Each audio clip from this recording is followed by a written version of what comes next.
Dimeze de voie Nora, leur princes a vro gembre, eus ar seik vet kanvet gant zant e flam. Gret e oa bet gantan veu a chastete. Noz vet o euret e doa ken trafuliet e flam gant kantiri e Nora ken noa techet kwet evit non pas kweañ en temptadur. An nezan a re kichen plistin e brodreger e l'air e oa bet diazezet ur peneti gantan. Un nebeud war l'air e ze Enora davet e vriet a dreuz mor breiz war ur vag e l'air hag a oa aet da skei yaoudet.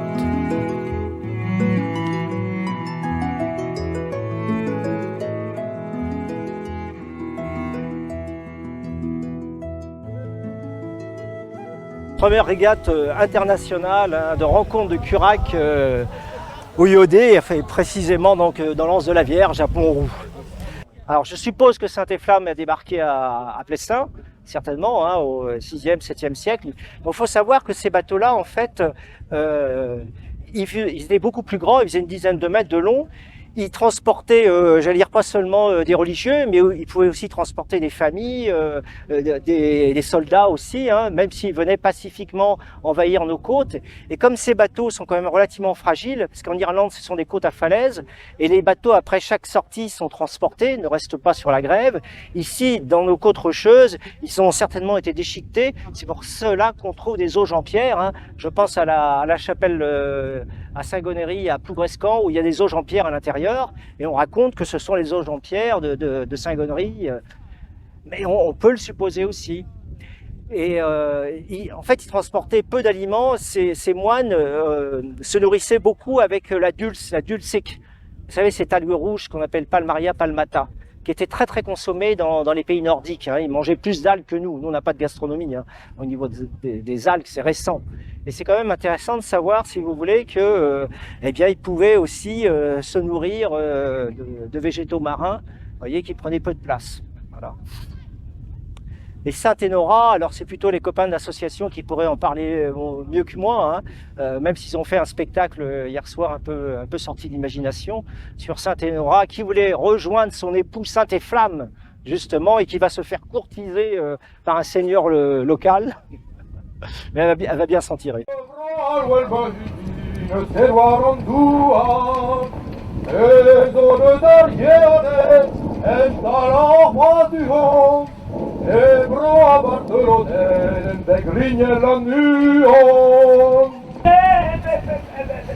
C'est peut-être plus sage de partir demain matin, parce que à cette heure-ci, vous risquez de tomber sur des brigands. Il est vrai, les routes ne sont pas sûres. Dame Enora, je vous prête un cheval. Venez. Déjà, comme vous le voyez, la météo est avec nous, donc ça c'est vraiment très très bien. Effectivement, on sort de 2 jours du premier rassemblement de Curac de France et voire même d'Europe. Et on a eu la participation maximale puisqu'on a eu 6 Curacs et une pirogue, avec des Curacs de différentes tailles. Alors notre Curac, oui, s'appelle Zandbrandan. Il était construit il y a 7 ans environ, donc en Irlande, hein, par un fameux charpentier de marine, Hutch, dans le comté de Dingle. Et Yvon Lecor l'avait rencontré il y a une trentaine d'années quand il faisait son ouvrage Carnet d'Irlande pour dessiner des Curacs. Mais c'est pas le premier Curac, hein. J'en ai un autre qui a 24 ans et qui a été construit par Claes Tellman, hein, une co-construction, et qui est beaucoup plus plat, moins tonturé, qui est inspiré aussi des Curacs de Dingle, et avec qui j'ai fait, pas le tour de la Bretagne, mais je suis allé en saut de puce jusqu'au phare de l'île Vierge, pour les 100 ans du phare de l'île Vierge en 2002, je crois, oui, en 2002.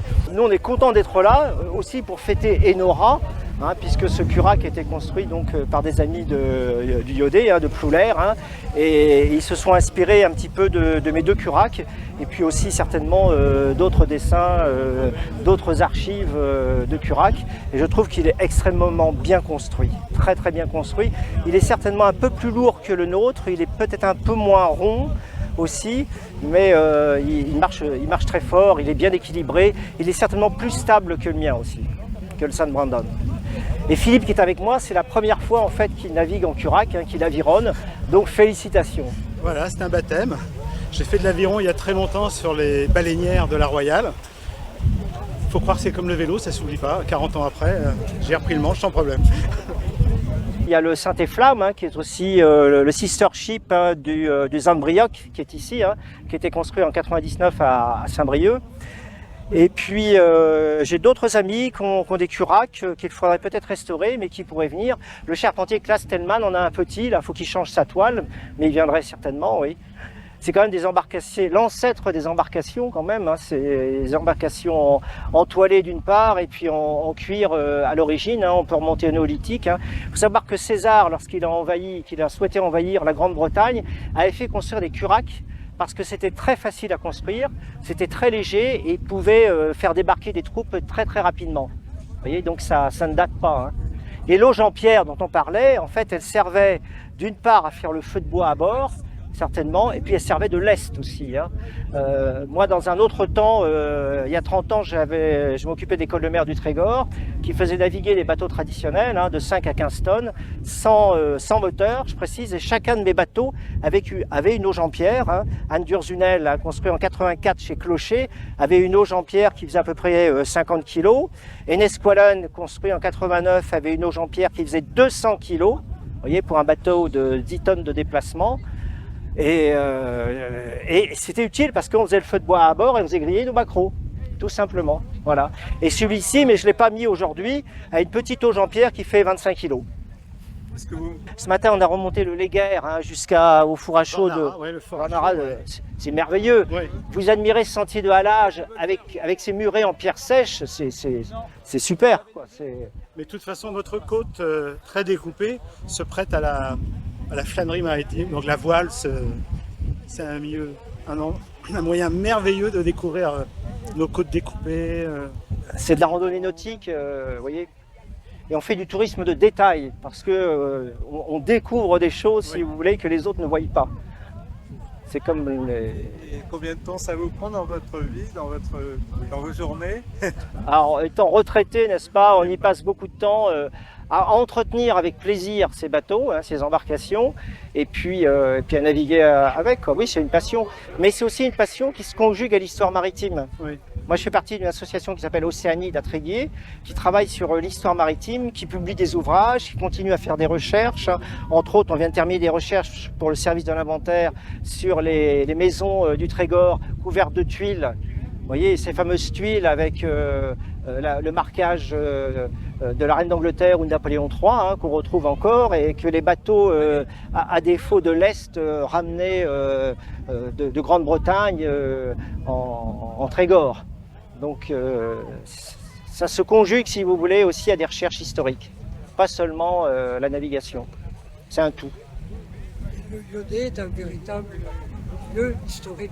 Absolument, avec les vestiges gallo-romains, hein, d'une part, hein, que Cunliffe a travaillé, a fait des recherches, et puis le fameux mur de la pêcherie, peut-être un ancien moulin à marée hein, du 5e siècle, c'est quand même extraordinaire. Et la pêcherie de l'autre côté à Begleyère, hein, qui doit dater, je ne sais plus si c'est de l'âge gauloise ou âge du fer, qui a été découverte par Loïc Langouette et Marie Van Der. Tout ça, c'est un tout, c'est découvrir un petit peu, si vous voulez, à travers l'archéologie navale, mais aussi notre histoire maritime. C'est pas seulement la côte de Granit Rose, derrière, il y a plein d'histoires. Bilan, puisqu'on arrive à la fin de ces 2 jours, comme tu le dis, sous le soleil. Donc là, on a connu la météo dans les jours précédents, on a vraiment eu de la chance. Et donc, un bilan très, même plus qu'au positif. On a eu tous les participants que l'on voulait en curac, puisqu'on a 5 curacs, différentes tailles, dont le grand curac que l'on voit maintenant là-bas, le Brioc, qui fait 12 mètres de long, et d'autres curacs de 6 mètres de long, et une pirogue. Alors, hier, la journée était consacrée à la mise d'équipements sur certains curacs pour qu'un programme européen, norvégien, donc il y a eu 10 personnes européennes qui sont venues. Quand je dis européennes, donc notamment des Suédois, mais des Anglais, des Polonais, mais étonnamment des Brésiliens et de Porto Rico. Bon, mais c'est quand même un programme européen qui ont mis plein de capteurs sur nos curags pour regarder un petit peu les vitesses de vent, de courant et voir un petit peu, selon le nombre de rameurs, la vitesse des curags. Donc voilà, ils sont très satisfaits de leur prise de données. On a continué ça ce matin avec une course que vous avez vue pour un peu terminer de manière un peu plus conviviale avec tous les participants. Donc oui, un bilan très très positif. Et hier soir, on a fait un spectacle qui retraçait la légende d'Enora, qui au IVe siècle serait arrivée justement ici au Liodé, dans la baie de la Vierge. Enora était vierge. Et ça a été un succès, le soleil couchant était parfait. On a à peu près 200, 300 personnes. Donc bilan vraiment réussi, ce que nous disent tous les participants. On peut donc espérer d'autres rencontres? Oui, alors maintenant, il faut que je vois avec l'équipe, bien évidemment. Déjà, les autres propriétaires de curags sont ravis, parce qu'en fait, chacun est un peu dans son coin. Ils sont contents d'avoir un endroit où on peut échanger un petit peu les façons de faire les curags, ce qu'il faut et ce qu'il ne faut pas faire. Le programme européen aussi, c'est la première année d'un programme de 5 ans, un programme quand même de 5 millions d'euros. Et eux aussi sont ravis parce qu'ils ne savaient pas trop comment équiper des bateaux poteaux historiques. Et là, ils avaient au même endroit quasiment tout sous la main. Donc il faut que je vois avec eux, mais il y a grande chance effectivement que l'an prochain, il y ait un événement numéro 2 ici au même endroit. Voilà.